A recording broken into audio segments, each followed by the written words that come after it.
నిండు నూరేళ్లు జీవిస్తున్న వారి సంఖ్య పెరుగుతుండటంతో మనుషుల ఆయుర్దాయాన్ని ఇంకా పెంచవచ్చా అనే విషయంపై శాస్త్రవేత్తలు ఆలోచిస్తున్నారు.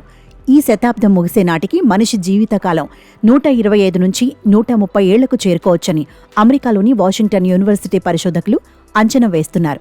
మనిషి బర్త్డే కేకు మీద 130 కొవ్వొత్తుల్ని వెలిగించే రోజు వస్తుందని భావిస్తున్నారు. ఈశాన్య బ్రెజిల్లోని అపుయారెస్లో 10 ఏళ్ల నుంచి నివసిస్తున్న జోవో మారెన్హో నెటో ఇంటిలో తన దైనందిన జీవితాన్ని ఆయన యథావిధిగా గడుపుతున్నారు. కానీ సరిగ్గా 3 రోజుల తర్వాత ఆయన బ్రెజిల్ సహా ప్రపంచవ్యాప్తంగా పతాక శీర్షికలకు ఎక్కారు. దీనికి కారణం 112 ఏళ్ల జోవో నెటో ప్రపంచంలోనే జీవించి ఉన్న వయోధికుడిగా రికార్డులకెక్కారు. ఈ విషయాన్ని ఆయనకు సహాయకురాలు చెప్పినప్పుడు నేను చాలా అందగాణ్ణి కూడా అంటూ జోవో చమత్కరించారు. గిన్నిస్ బుక్ ఆఫ్ వరల్డ్ రికార్డ్స్లోనూ జోవో పేరు చేరింది. బ్రిటన్కు చెందిన మరో వృద్ధుడు 112 ఏళ్ల జాన్ టిన్నిస్ వుడ్ 2024 నవంబర్ 25న చనిపోవడంతో జోవో నెటో ప్రపంచంలో అత్యంత పెద్ద వయస్కుడిగా అవతరించారు. ఇక అతిపెద్ద వృద్ధురాలు, అందరికీ పెద్ద బామ్మైన టొమికో ఇటూకా ప్రస్తుతం ప్రపంచంలో జీవించి ఉన్న అతిపెద్ద వయస్కురాలిగా గుర్తింపు పొందారు. ఆమె వయసు 116 ఏళ్లు.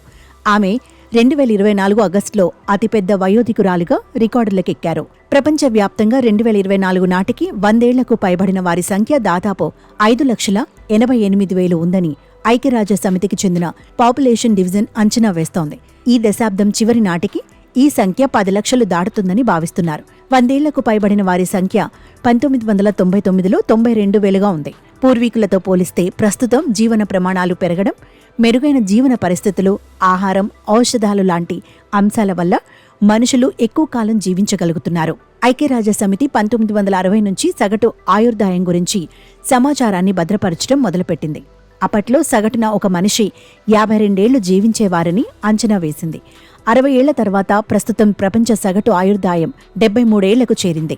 2050 నాటికి ఇది 77 ఏళ్లకు చేరుతుందని ఐక్యరాజ్యసమితి భావిస్తోంది.